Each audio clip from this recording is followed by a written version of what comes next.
Thank you very much for joining me, Tom.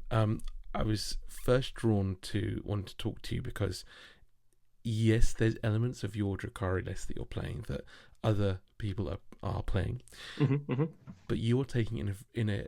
There are a few slight differences. Yep. And one of them that's really you're doing very well with, that I think the community, and when I see you chatting about, doesn't seem to be the biggest fan of, is this big blob of Incubi. Yeah, the 10 brick, the death brick. Because as there's a few other things in there that people are playing around with and making changes for, but that blob I think really makes you stand out, and obviously you're doing very well with that. Yeah. And through 6++, you're able to promote your creation and your experiments with doing this, and you have a new series, the Return of the Archon, as well. Yeah. So I'd love to learn more about your thinking, how you've been building up this list, adding different elements. Like you have we can go through the full list properly, but like you run the Shroud and also the Raider enhancement as well, which isn't always seen.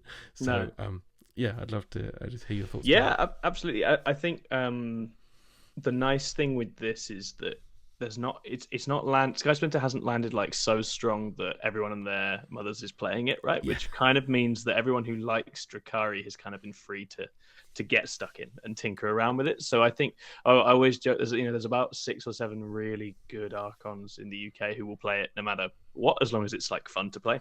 Yeah. And they're all out having fun right now, and I'm among those. I'm among those people, and so we all see it in slightly different ways, which is the fun thing as well. None of us completely agree, but I think so. Myself and my 6++ teammate Rob Kimpton, we kind of swapped lists and ideas together as soon as it came out. We were super excited about it.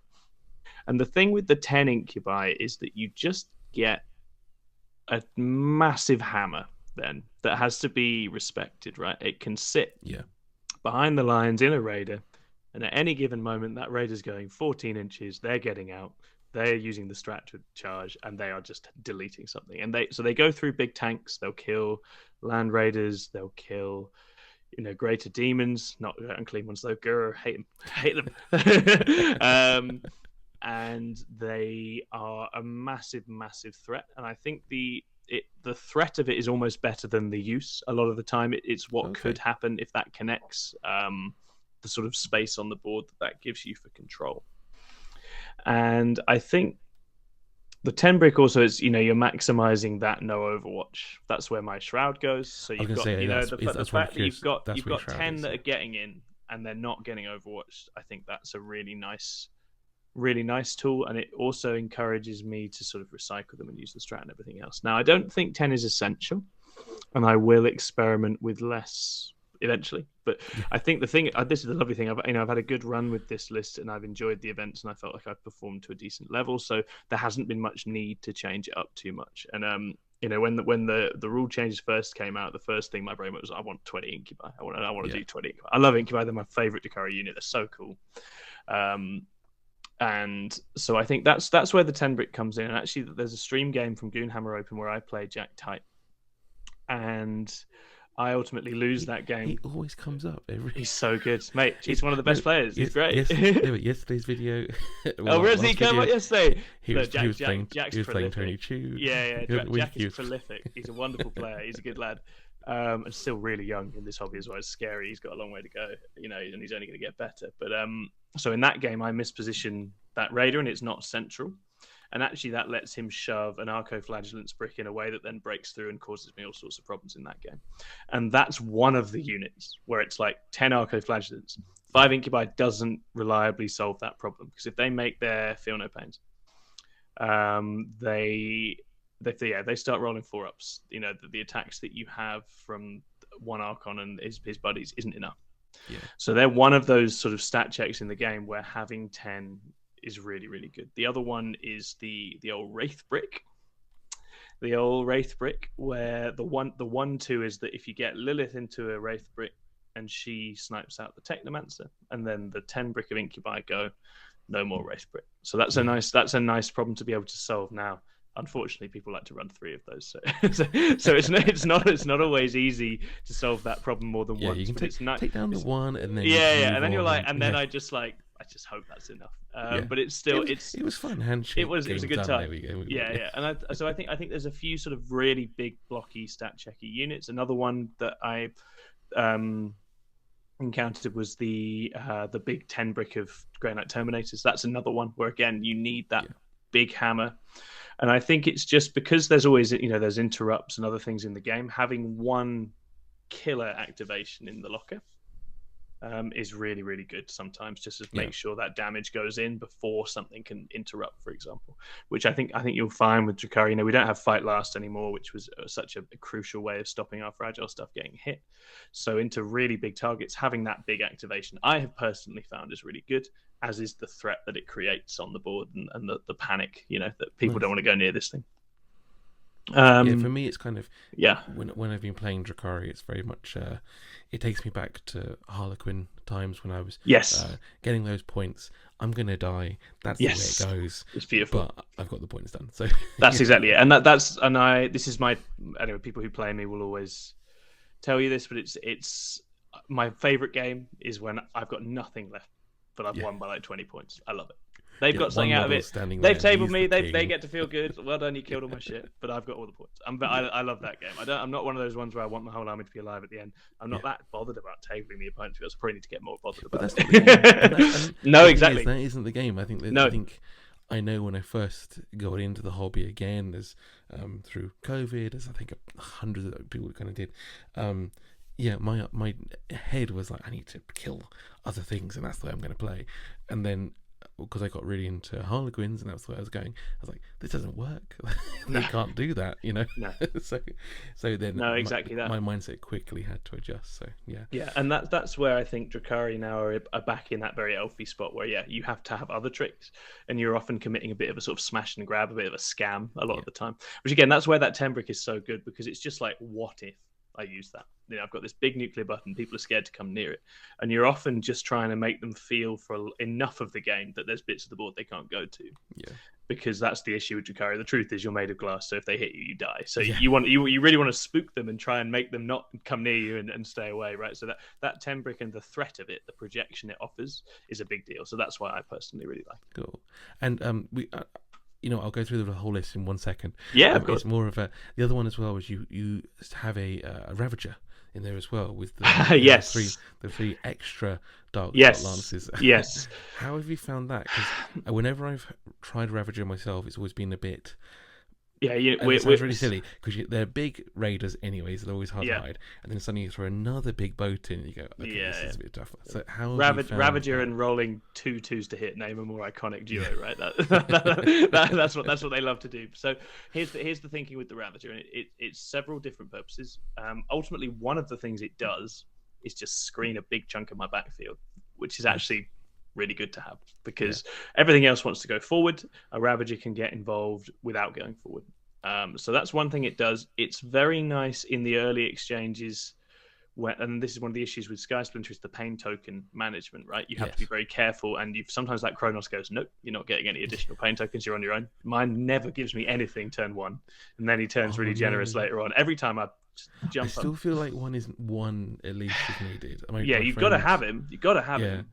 My friend Darren, who plays a lot of Drukhari, he actually currently runs 2, just for the extra. Yeah, so my first draft list has 2, so that was actually the one I used in my local league that I've been playing, and actually 2's really nice, and they can screen as well, right? So I think what will often be the case is that the Ravager doesn't need pain token support straight away, because if you're firing at a target you've not shot anything else at yet, it's 3s rolling 1s. So unless it decides to throw a load of 2s, it's relatively effective at slapping some Dark Lunch shots on. So the key with this is the same as other Drukhari gunboats that don't have fire and faders, that you have to know when to expose it and when actually it's just going to hide, let the Scourge do the things. But I think I like to have just a bit more of that really high quality Dark Lance shooting on the board. And Scourge are swingy beasts. As soon as you're firing into minuses to hit, for example, Scourge 5s, even with rerolls, is peaky. Whereas a Ravager is just that little bit more consistent. And it's a slightly tougher chassis as well, and it is one of the Drukhari units that can take a shot from some things and be alive. So it's not quite as bad in that sense. And if you can just nurse it through the first few turns of the game, And that's the key, is getting it to like turn 3. If you get it to turn 3 and you've done your job well and you've trimmed out all the other big killer things, suddenly it's an OC3 boat that flies up and starts tagging and tying things up. And that's what I tend to use it for. So Drukhari in general, you always end up at a point in the game where the boats are helping to just be annoying and tie everything up and block up the important stuff and tag some stuff so they can't pile in and hit your other units and everything else. So that tends to be what it does. And so by the late game, it's a blocker. It's a bit of extra OC. It's something that goes and nudges things on the points. I'm sure I've got a photo somewhere from my game against Custodes at Hearts where it just ends up just sort of tagging Trajan, just keeping him at one end of a Custodes brick, and it's just like, you stay there. You can hit this if you want. That's fine. I'm going to hit the other end. You can throw it over. I'd love to see I'll throw it over. So it's just I'll put it on the thing. So it's always that thing where I think people sometimes get a bit preoccupied with the output, and don't see the other ways and other uses to which it can be put. And it's, again, so you do have to use it very carefully, because it's not going to just win a straight out shootout. But if it just picks a couple of targets, a couple of light angles, and then later on you just fling it forward to be a nuisance, I find it very good for that. I wish it was still 95 points though, man. I wish I had another 2 guns. I mean, we can all hope. So I'll run through this, because you actually have got some other little bits in there that are sure, yeah, are not, again, traditional. Oh my word! I always hit the mic. There we go. There we go. Not the kind of like normal scene. Yeah. It'll say, come on, there we go. So not things that maybe in every kind of list you might read out there. So we have Lilith. We have triple Archon, as you said, with one with Shroud, who's going to support the big 10-man blob. One with Raider, who I'm assuming is with another. Oh my word! He's with another 5-man. It's me knocking this head. No, another 5-man. Yeah, it's right. You're like me. You've got quite expressive hands. That's the problem. Because I've done this once now, it's going to keep happening. That's the problem. The Beastmaster, who is, I think we're all agreed on the Beastmaster. Man, what a unit! Incredible, absolutely incredible. You have to see it to believe it. The first time I saw the stat, I was like, but once you've seen the space control, it's very hard to let go. Very hard. I had to face that. So last weekend, I'm not sure when this is going out, probably the weekend before. Anyway, I played against Drukhari and Rendarin, who had his Beastmaster just completely blocked my entire army in the deployment zone. I was like, oh great, it can do that. That's the game, right? Yeah, exactly. I had it with Death Guard at Saffron, where again, the 3 Plague Burst Crawlers and Morty all definitely wanting to go that way with a ruin there, and it just stands in front of them, just goes nope. And it's got just enough wounds that Overwatch doesn't fix the problem. Like that's the crucial thing. Like you can kill a couple of bird packs off it or something, but it's still going to be in the way, which is a big deal for us. It's one of those ones where every list I do, I'm like, can I get a second one in? That's just I've thought about it. I've definitely thought about it. Like... Yeah. And George McCullough from Real Space Raid has run 3, right? So you can, really? You absolutely can. Wow. And I think it's a bit terrain dependent and board dependent, but I definitely think 2 could and absolutely would work. Because obviously the other thing it's great for is it just stands on a point, and then anything they use to get rid of it is more valuable than it, because it's just trash. And then you counterattack and you hit them or you shoot them or whatever. So it's great for baiting stuff out as well. The one thing I suppose that's scary about them at the moment, and I think I mentioned it on one of the 6 plus podcasts. Yes. Which, I think you said on there, was like, are you calling me out on this one? Is the fear that they might disappear with the codex. Yes. I hope they don't. I hope they don't. There's a few units where it's like, watching what's happening with Tau, where a few of the classics are going. My big hope for Drukhari this edition is that they're due like a splash of stuff. Yeah. So if that's refreshing those sorts of things, great. If it's replacing them with something else, that's also kind of fine. But I think it'd be a nice kill teamy box as well. Like that would actually be an amazing kill team. So yes, it could. It's worth money. That's a great shout. Kill team would be a great place for it. Be fun. Yeah. Yeah. So cross fingers, but it does get a bit worrying. But then at the same time, they took away the chaos. I can't remember the name for it. Chaos guy with the jump pack. He was gone. Yes. And suddenly they've gone, here's a new model. And you go, oh, okay. So my converted Night Lords, Jump Lords are very happy. Yeah. Let's put it that.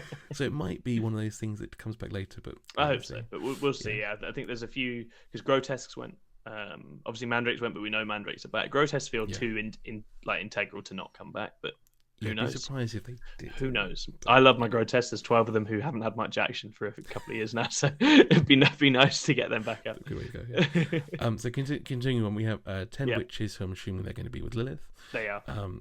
Then 10 Cabalites, which actually is a smaller group than you might see with the kind of so Cabalites are one of those ones. 20 is a block. Yeah, I'm increasingly of a mind that I'd like 20 or 30. I think, although I've had a great time with the really combat centric build, my Cabalites just endlessly impress me. Like for such a little, especially the gun half of it is 55 points, but Fire and Fade jumping out of Venom with ignores cover. Yeah. Sometimes juicing up with like sustain 2 and full rerolls if you need it.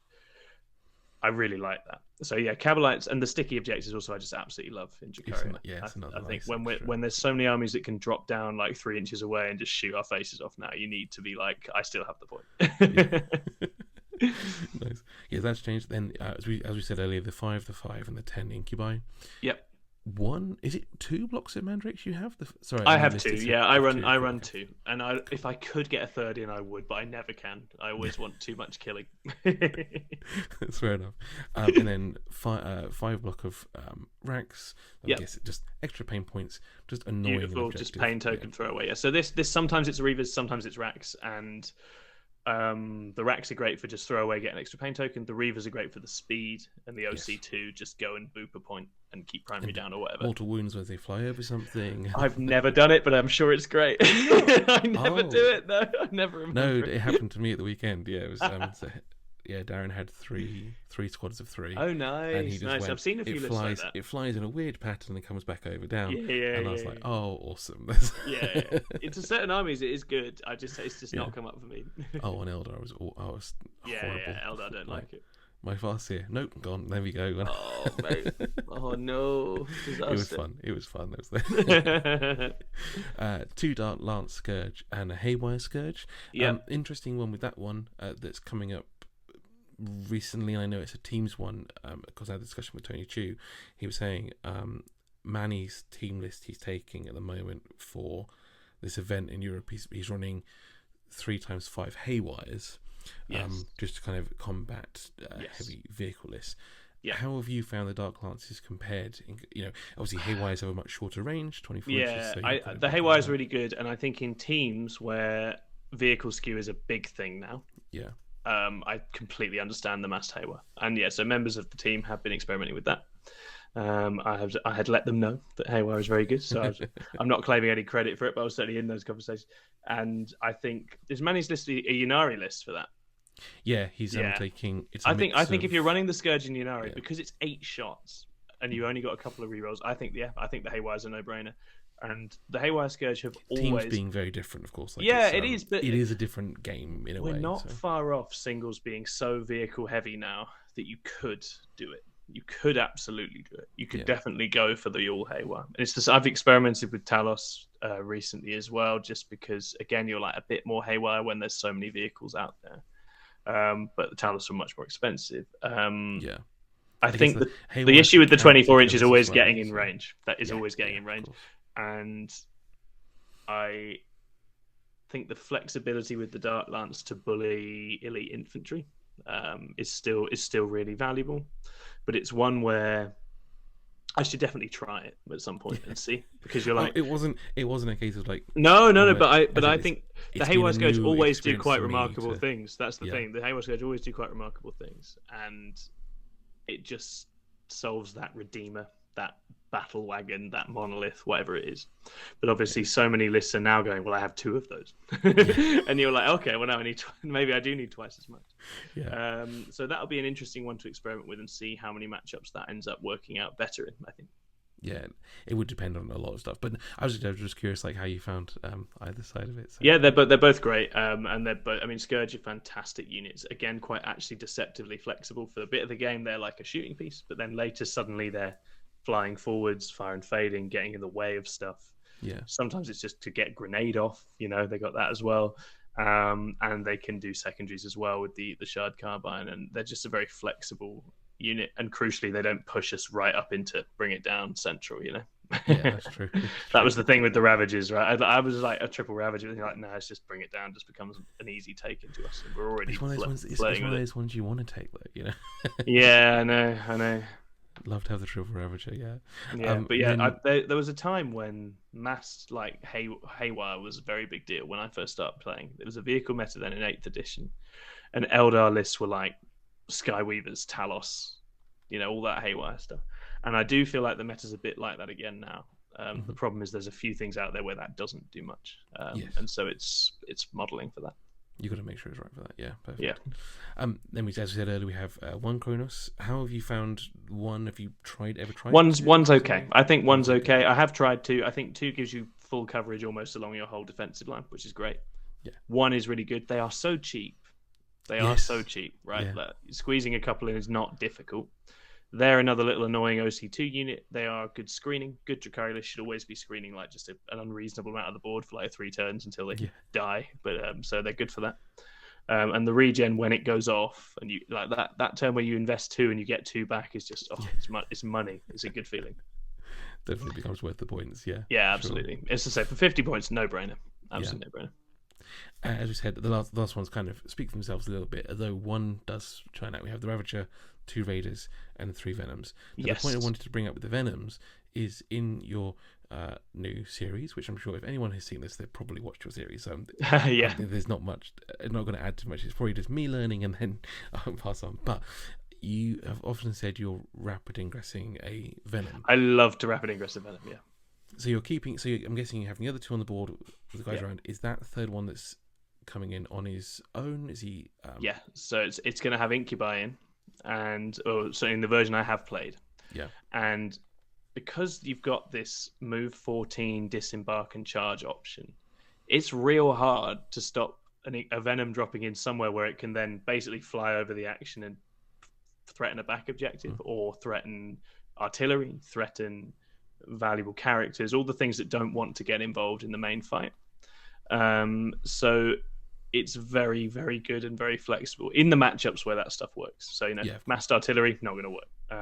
Those kinds of things makes it very peaky. But so I've loved it, and it's won so many games for me in that sense. And what I'm finding with Drukhari in general and with tactical, because obviously they love tactical, you want to make sure you get into those fragile parts of the opponent's lines at some point in the game, because there's always going to be cards riding on it. So having a tool that does that job specifically, I find really, really useful, and it's so much easier to get it there when you're doing it once you know where the enemy is and what their kind of positions and stuff on the board. So it catches a lot of things out, but also sometimes just drops on a point, gets me more primary than they thought I was going to have. Like you can do so many stupid things with it, and it just depends how the opponent plays it. Right? They have a cagey turn, they hide, they're like, I'm not going to come out. And I'm like, cool. I dropped the Venom in the middle. 5 more primary. Now I'm up. Let's see if you feel more enthusiastic about getting involved now.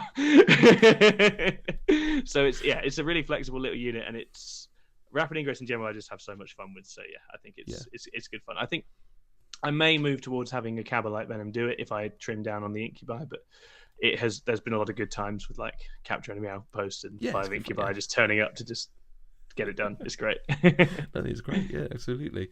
Perfect. So when you're kind of planning out your next tournaments, I know you play a lot of team things as well as kind of individual.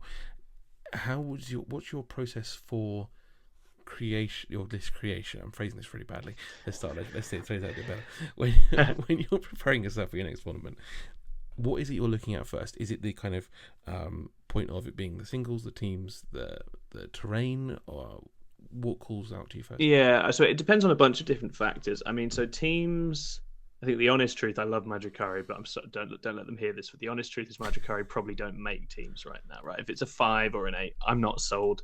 That's what I'd want to be on, because I don't like to take something to teams where I need babysitting. I always like to be, you can throw me at anything. Yeah. And I think Drukhari are great, but I think they have to manage very carefully what they play in teams. Otherwise, they can be the letdown in the team. Whether maybe that changes, we'll see. And whether there's a build in there we just haven't found that can be different, we'll see. But so I haven't got teams on the horizon right now. Obviously, I've got England bits and bobs where I'm trying different things. But I will still try Drukhari because I'm bloody minded. And then can't quit. But for singles, you're always thinking, well, what's the next one? What's the next event? What are you looking at? What are the goals? I'm going to go to the Hellstorm GT in Nice. April.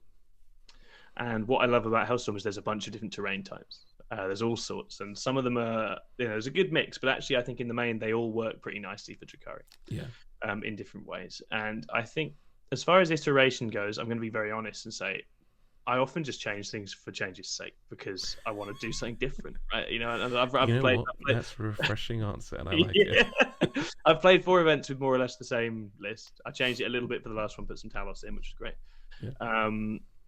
But that core worked and works great. I think you pay attention to how things are going in the games and when you've got redundancy and what the struggles you had were. And I think I found in a few games getting all of the Incubi engaged wasn't easy. So you think maybe you don't need all 3, or maybe you can still have that spread of threats if you cut that 10-man down. So that's a possible. And you start seeing, well, what does a list look like if I do that? You know, you sort of write the list. And because of the way list design works now, it's amazing the different things that get opened up once you nudge points around like 20, 30 points, right?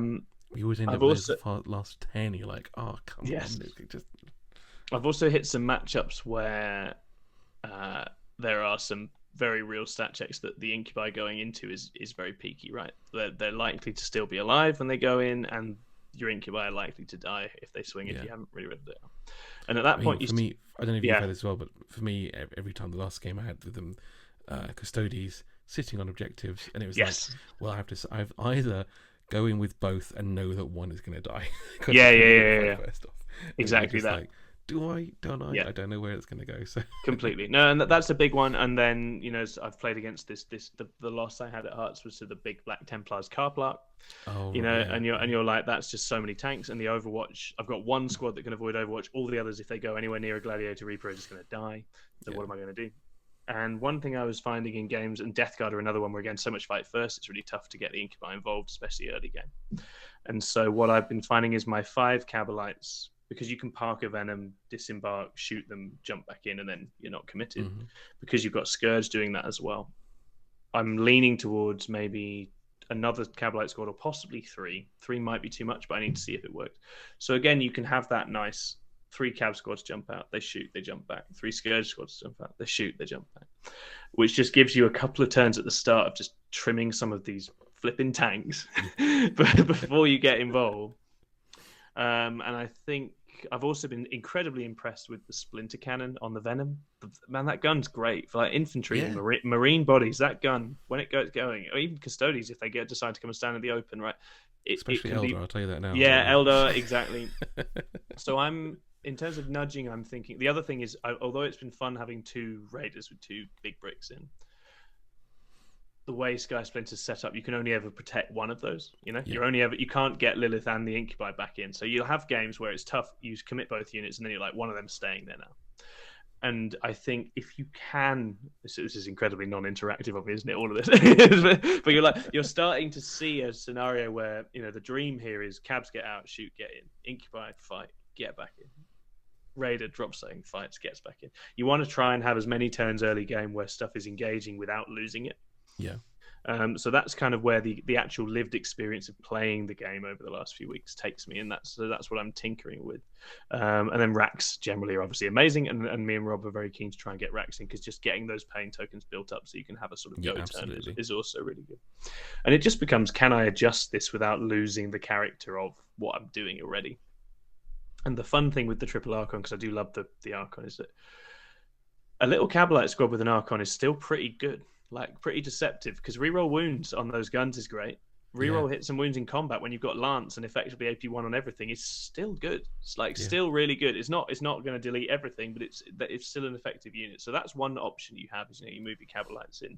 One of the Archons is with Cabs rather than Incubi, so you've not got quite as much committed to melee. And we'll see. I'll experiment with this and see how I feel. Another tough matchup is Blood Angels, where they're starting to creep on the scene. There's a lot of fight on death there, so you start seeing that if I'm playing the hit you in the face game, I'm going to die. A lot of my stuff is going to die, and then I'm going to run out of puff. So I need to have good guns. So yeah, that's the next steps, and then I'll just play it. I'm just going to play it, and I'll play into some scary people. I actually don't have events for a few weeks, which is lovely, and I'm just going to play some good games against some good players, then figure it out, see how I feel, and if I like what's going on with it, I'll make some moves. But if I don't, I'll go back to the one I was playing because I like it very much, and I think that works great. Ooh, so that's the cool. Yeah. So, and then Talos snuck in as well, but that was for fun because I was going to an RTT at the last minute. I was like, I'll just take 2 Talos because I love them. They're looking at me all sad on the shelf with their claws. Like, on the Talos side, so my friend Darren, when I played on the weekend, he wasn't playing the Sky Splint. He was playing the original. Yes, the real space with Talos, and he was saying suddenly they're seeing a lot more strength with the new kind of abilities available to them. So yeah, it's interesting to see that there's still a lot to do with Drukhari, and no one's kind of stuck in a this is the list. I think that's the thing. Our assessment when we first started looking at was that real space still had a lot going for it. Right, being able to fire and fade is a big deal. Being able to generate as many pain tokens as that is a big deal. And I think for a shootier build, actually real space might well still be better. Yeah.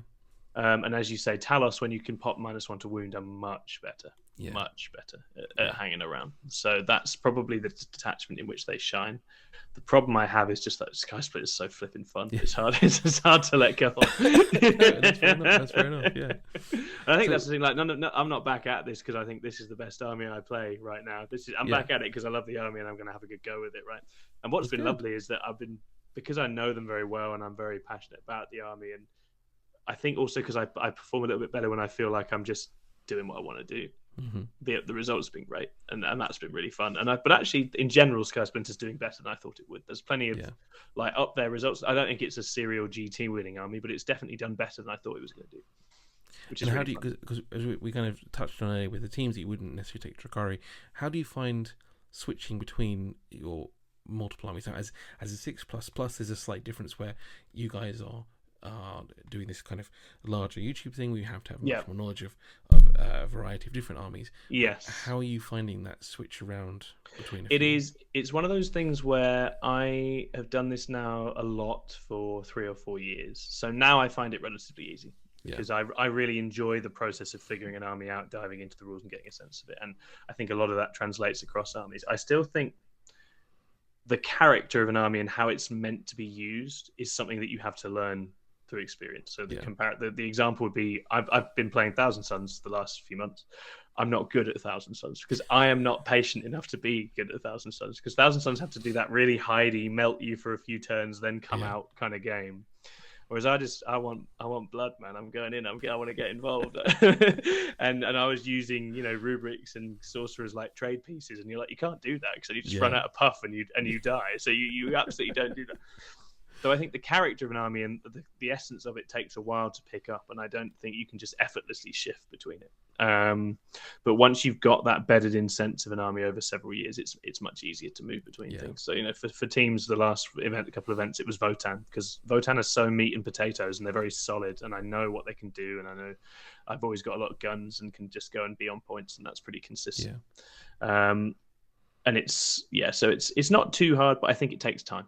I think it's this thing. We were actually going to have a debate on this on the YouTube in a couple of weeks about faction specialists versus army hoppers, and I actually think there's really good value in both those things. And I think if you go too far in one or other direction, you're going to miss something. Being able to really understand something really helps. I think it is one of those things in the kind of community where people stand out as. When it's just one of the things, people take podiums, they're the ones that get spoken about, and people hear about what they're doing, and his name will always pop up in every single chat. Manny switches a lot, so suddenly it becomes this like, that's the army to play now. As I said, his next team's one he's playing Eldar. In a team's one a little while back he had Custodes going, and everyone just goes, let's jump around. It doesn't always. And it's an interesting thing with him where he's incredibly good at he's very ruthless with army design, and he'll just go to the heart of something, right? I was talking about this yesterday. It was like that triple curse list that was always there. No one played it until he was like, what if you just had 3 of those? And you're just like, of course you have 3 of those. Now nothing can beat that. That's nuts. And so he's very good at that. And I think he's his most famous Drukhari list was the the rack spam. 10 million racks on the table. That's more racks than I ever care to run. But it was a whole time, man. And I think the thing with someone like him is that when he moves because he's seen something and he understands, right? It's not moving because someone else has told him it's good. He's moving because there's a set of interactions and rules in the wider game that he's trying to take advantage of. And that's where you arrive. And that's kind of the thing that eventually, once you've played a bunch of armies and you're very aware how they interrelate with each other and what the sort of stats and breakdowns of interactions between armies is, then swapping between them is picking up different tools for a fight that is always changing. If you're just swapping because good players swap and you think you should just swap, but you don't really understand the thing you've just put down and you don't really understand the thing you've just picked up. And I know plenty of players like this, right? People early in their career who are like this and just think that's how you do it. You're not getting anywhere because you're not ever building up that muscle memory, that kind of basic understanding of an army. And that was it was just so good getting these back out in the last month or so, because I said this was the army I wanted to run for 10th edition. We were like, what are you going to run for the first few months? We were going to do a league before the balance of the game was so nuts, so we were like, let's not do that. That's stupid. And I wanted to do Drukhari, and then I played a couple of games with Real Space. I was like, it's not doing the things that I like to do. But then this attachment comes to like, okay, now I'm right back to doing all the things that I'm very used to.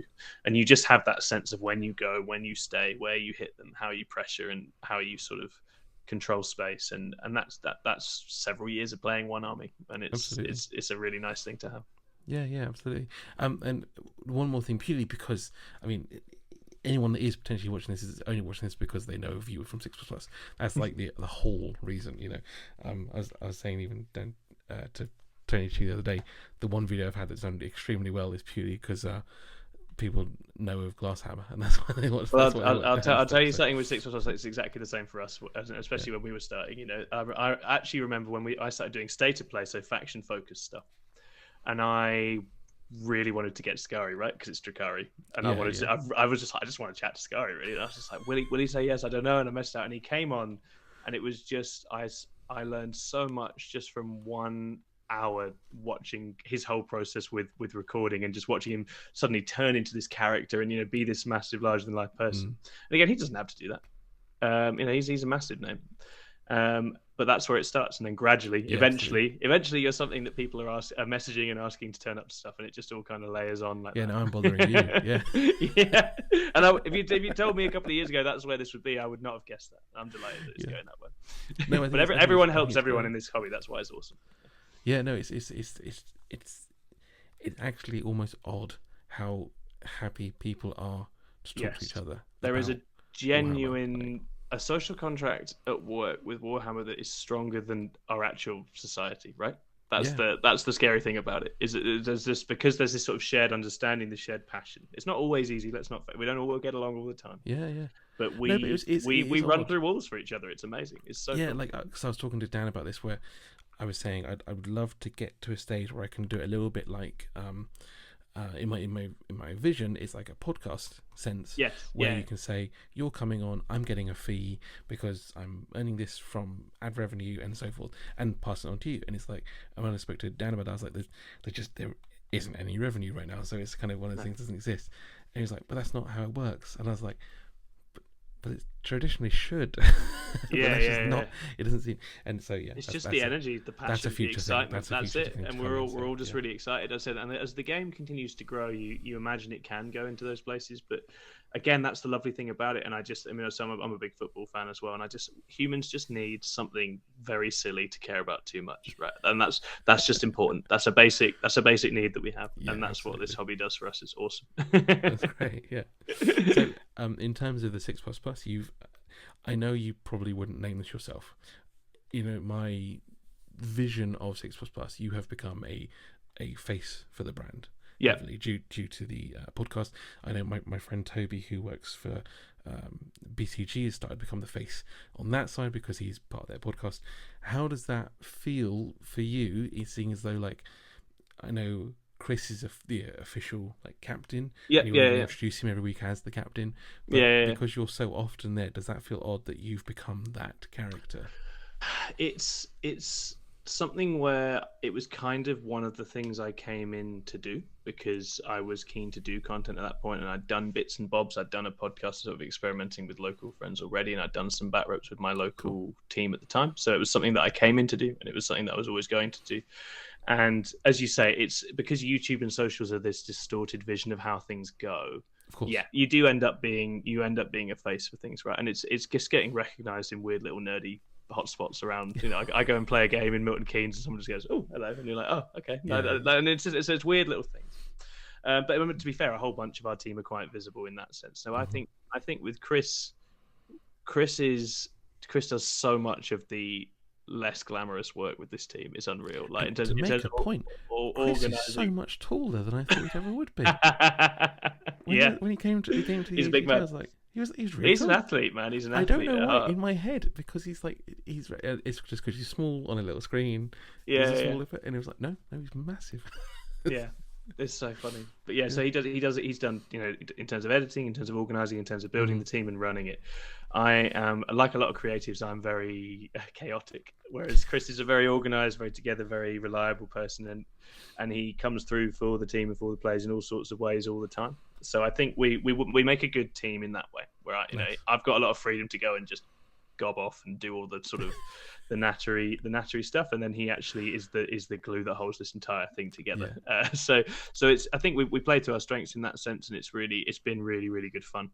And yeah, as you say, it's just I think with all of this podcasting, all this sort of social stuff, you start off just excited and hoping someone's going to like it, and then suddenly, you know, you've done it for a year, and suddenly people start talking to you, and they just like it, and it's this surreal moment where that happens, and you can kind of feel that all starting, and it's incredibly, incredibly rewarding. But I think for all of our guys, we do this because it's great fun, and we want to meet more people and talk with more people and spread that conversation, and it's been incredible for that, absolutely incredible for that. Yeah, absolutely. It's it was 6++, which has been a name that's been ever since I joined, kind of getting into the hobby again after being a kid. It's been a name that's been pushed on me as you need to check them out, you need to see where this is going. And that's so cool to hear, man. It's just ridiculous to hear. It's just ridiculous to even imagine that as something. But it's good branding though. That's, again, Chris picked a good name. It's a bit different to the other name. I think he's done very well with that, because it's like, you look at it on the list of teams, and we're just this weird little number on our own. We're like, oh, a little bit different, not like the other ones. Yeah. Oh no. I think it's a good plan, and then also you get, and it just feeds into so many other names for the other elements you're doing. So it was it was really nice. Also, I played Drukhari, so 6++ is essential. That's my only flipping save when you fire a tank at me. So I need it. That's the same constantly. You do the roll, the feel no pain. Oh my word, how many? Just take them off the board. It's just. That's awesome. I won't take up any more time, Tom. I really appreciate it. Thank you so much. My pleasure. Really nice to come on. I'm excited. I'm gonna go and watch that Tony 2 chat as soon as I can as well. Yeah. I'm excited. To always love hearing Tony talk Eldar, so that's awesome. Yeah, real pleasure to come on. I'm excited to see where this all goes for you, man. Pleasure. Thank you so much. Yeah.